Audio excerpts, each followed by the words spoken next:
क्या हुआ, नहीं लिया वाइवा? नहीं यार, बोलते हैं कि तुम्हें वाइवा में कुछ नहीं आता, इसलिए अब थोड़ी देर बाद आना, थोड़ी देर बाद अब फिर से रिवाइवा लेंगे। और ऊपर से वाइवा में भी एक तो इतनी लंबी लाइनें लगी हुई होती है, ऐसा लगता है कि किसी भंडारे में आए हैं। और जो जो कॉलेजेस ये बोलती है ना कि 100% प्लेसमेंट देंगे, उनको बोलो कि कंपनी वाले तो तुम्हारे पिताजी के रिश्तेदार लगते हैं।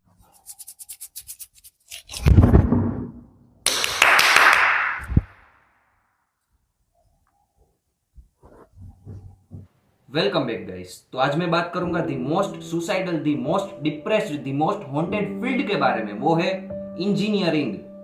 तो आओ एक इंजीनियर की लाइफ का दुख देखते हैं।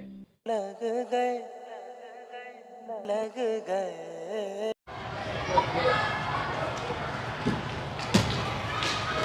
क्या हुआ, नहीं लिया वाइवा? नहीं यार, बोलते हैं कि तुम्हें वाइवा में कुछ नहीं आता, इसलिए अब थोड़ी देर बाद आना, थोड़ी देर बाद अब फिर से रिवाइवा लेंगे। और ऊपर से वाइवा में भी एक तो इतनी लंबी लाइनें लगी हुई होती है, ऐसा लगता है कि किसी भंडारे में आए हैं। तो असाइनमेंट का क्या हुआ, वो भी नहीं लिया? नहीं यार, बोलते हैं कि तुम्हारे ये गलत है, इसलिए अब फिर से लिखो। नहीं मतलब इनके हिसाब से तो एक दिन में 36 घंटे होते हैं। एक तो इतना सारा असाइनमेंट्स दे देते हैं, फिर बोलते हैं फिर से लिखो। और एक तो इतने सालों से ये लोग हम स्टूडेंट्स के पास से असाइनमेंट्स लिखवाते आ रहे हैं, इन लोगों को पता नहीं चलता है कि एग्जाम में तो उतने ही मार्क्स आ रहे हैं, कुछ फर्क तो पड़ नहीं रहा है, यूट्यूब से ही पास हो रहे हैं। मतलब ये लोग थोड़े से कंट्रोल भाई, कंट्रोल। सॉरी, गुस्से में थोड़ा इधर उधर निकल जाता है। और एक तो अभी कुछ ही दिनों में एंड सेमेस्टर एग्जाम्स भी आ रही है, और अभी असाइनमेंट्स की ही बक। चल भाई चल, अब कुछ होने तो वाला नहीं है, चल अब घर चलते। अब क्या, चलो अब देखते हैं हमारे यहाँ फाइनल एग्जाम्स मतलब एंड सेमेस्टर एग्जाम की डेट कैसे डिसाइड होती है। खासकर जो जो कॉलेजेस जीटीयू के अंडर आती है उसकी, और गवर्नमेंट इंजीनियरिंग कॉलेजेस की।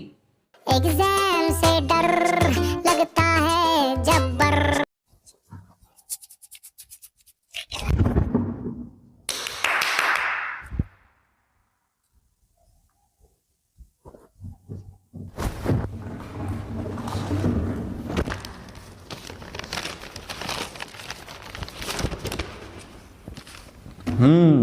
कितने सब्जेक्ट से लिस्ट दो।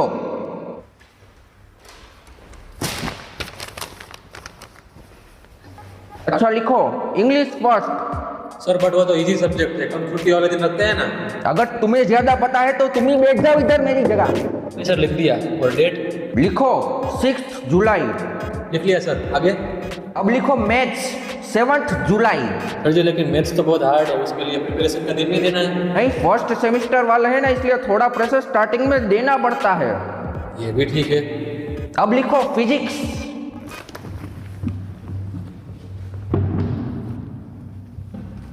इंजीनियरिंग में फर्स्ट और सेकंड सेमेस्टर के सारे सब्जेक्ट सेम होते हैं, चाहे वो कोई भी डिपार्टमेंट हो, कंप्यूटर, सिविल, कोई भी हो।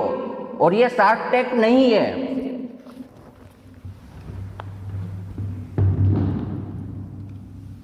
हाँ तो कहाँ थे हम?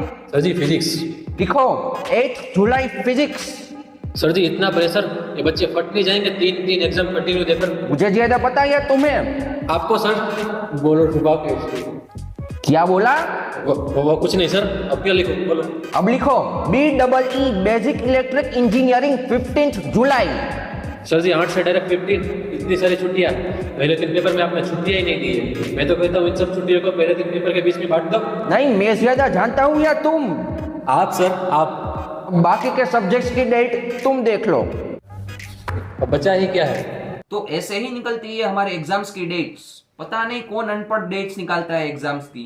मुझे तो लगता है कि कौन सा भी एक महीना निकालते होगे जिस महीने में उनको एग्जाम्स रखनी होती है, और दीवार पर चिपका देते होगे और उसमें तीर मारते होगे कि ये है इंग्लिश का तीर, जहां पर लगा वहां पर इंग्लिश की एग्जाम, ये है दूसरे सब्जेक्ट का तीर, जहां पर लगा वहां पर दूसरे सब्जेक्ट्स की एग्जाम। हिम्मत वाले हैं हमसे ना टकराना रे, खबरदार दुश्मन हमारे पास ना आना रे। टीचर्स के तो भाई क्या ही कहने, छोटी छोटी बात को ईगो पर ले लेते हैं, जैसे कि वो कोई अंडरवर्ल्ड के डॉन हो। और छोटी छोटी बात पर तो ऐसे डांटते हैं कि उन्होंने अपने जमाने में कोई मस्ती की ही नहीं है, वो तो टॉपर थे अपने जमाने में। और कोई कोई टीचर तो ऐसे होते हैं कि इधर उधर देखने पर भी डांट देते हैं। नहीं बस ऐसे ही बैठे रहे हम। नहीं, जब वो स्टूडेंट थे तब उनकी मुंडी में तो फ्रैक्चर था, जो ऐसे ही बैठते थे अपने टीचर्स के सामने और इतना हुआ बना देते ना सब चीज को कि भाई ये तो बहुत हार्ड है, बहुत हार्ड है। भाई कुछ नहीं है, आपके पढ़ाने का तरीका हार्ड है, सब्जेक्ट तो इजी है। और कुछ टीचर्स को कुछ स्टूडेंट से इतनी दुश्मनी होती है ना कि बात ही मत पूछो, कि पता नहीं हमने उनके साथ क्या कर दिया है। 2-3 स्टूडेंट्स को पकड़ लेते हैं और सभी लेक्चर में उनको ही डांटते रहते हैं और क्लास में फालतू का एंटरटेनमेंट देते रहते हैं, जैसे कि वो लेक्चर नहीं कॉमेडी शो चल रहा है जिसमें कॉमेडी ही नहीं है। और एंटरटेनमेंट भी कैसा होता है पता है आपको? किसी बच्चे को डांटने का एंटरटेनमेंट, किसी की बेइज्जती करने का एंटरटेनमेंट। ये टीचर्स कुछ भी बोल देते हैं स्टूडेंट्स को, जैसे कि वो हमारे पिताजी हो। वैसे सब टीचर्स बोलते हैं ना कि आप सब हमारे बच्चे हो तो फीस भी दे दो हमारी। वैसे बोलते हैं ना कि फर्स्ट पेरेंट्स माँ बाप होते हैं और दूसरा पेरेंट हमारा टीचर होता है। अगर ऐसा है तो सैलरी देना बंद कर दो टीचर्स को, देखते हैं कितने दिन वो हमारे पेरेंट रहते हैं। भाई इस दुनिया में माँ बाप और हमारी फैमिली के अलावा कोई किसी का फ्री में भला नहीं करता है, ठीक है? वन टिप वन हैंड में प्रो, ये सुन के कौन देगा जॉब इसको। प्लेसमेंट्स देखो, मेरा प्लेसमेंट लगने में तो अभी कुछ सेमेस्टर्स बचे हैं अभी, पर मेरा एक सीनियर दोस्त मुझे बता रहा था कि कंपनी वालों के कट ऑफ ही क्लियर नहीं होते हैं एवरेज या बिलो एवरेज स्टूडेंट्स के। और जो कंपनी ओपन फॉर ऑल होती है उसमें पैकेज कितने का लगता है? 2 लाख 3 लाख। और यहाँ पर मैं IIT या बड़ी कॉलेज की बात नहीं कर रहा हूँ, यहाँ पर मैं एवरेज कॉलेजेस की बात कर रहा हूँ। नहीं मतलब 20-25 हजार के लिए हमने साइंस फील्ड ली थी, 20-25 हजार के लिए हमने इंजीनियरिंग किया था, 20-25 हजार के लिए हमने इतना डिप्रेशन झेला था। और 20-25 हजार भी मैं बहुत ज्यादा बोल रहा हूँ, 15-20 हजार ही मिलते हैं एवरेज या बिलो एवरेज स्टूडेंट्स को। और कितनों को तो वो भी नहीं मिलते हैं, बेरोजगार, जो कि ज्यादातर इंजीनियर्स होते हैं। देखो मेरा तो एक ही मानना है, अगर आप इंजीनियरिंग कर रहे हो तो IIT से करो या फिर कोई बड़ी कॉलेज से करो, वरना मत करो। अब आप लोग बोलोगे कि तू भी तो कोई एवरेज कॉलेज से ही इंजीनियरिंग कर रहा है। हाँ भाई वो मेरी गलती हो गई, अब आधे से तो इंजीनियरिंग में छोड़ नहीं सकता हूँ। और जो लोग ये बोलते हैं ना कॉलेज से कोई फर्क नहीं पड़ता, तुम में टैलेंट होना चाहिए, तो ये JEE वाले तो पागल है जो एग्जाम्स ले रहे हैं। ये IIT के टॉपर तो पागल है जो इतना पढ़ के IIT में गए हैं। भाई कॉलेज से ही फर्क पड़ता है। IIT या कोई बड़ी कॉलेज में आपको जो फैसिलिटीज या टीचर्स मिलेंगे वो आपको कोई एवरेज कॉलेज में नहीं मिलेंगे। और जो कॉलेजेस ये बोलती है ना कि 100% प्लेसमेंट देंगे, उनको बोलो कि कंपनी वाले तो तुम्हारे पिताजी के रिश्तेदार लगते हैं। Bhuvan, present sir. Amit, present sir.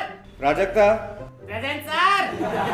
College को चाहिए बस 75% अटेंडेंस, ये नहीं देखेंगे कि 75% सिलेबस हम स्टूडेंट्स को आ रहा है या नहीं आ रहा है। बस क्या चाहिए? 75% अटेंडेंस। 20 किलोमीटर बस में धक्के खाते हुए आओ, अपना मुंह दिखाओ, प्रेजेंट बोलो और चले जाओ। फायदा क्या हो रहा है? कुछ नहीं। समझ में क्या आ रहा है? कुछ नहीं। सब चीजें रटते जाओ, भले ही समझ में आए या ना आए, बस रटते जाओ। तो बस अब यहाँ पर ये वीडियो समाप्त करते हैं। और अगर किसी को भी हर्ट हुआ हो तो एक्सट्रीमली सॉरी। मेरा इंटेंशन किसी को हर्ट करना नहीं था, पर जो मुझे सच लगा वो मैंने कह दिया।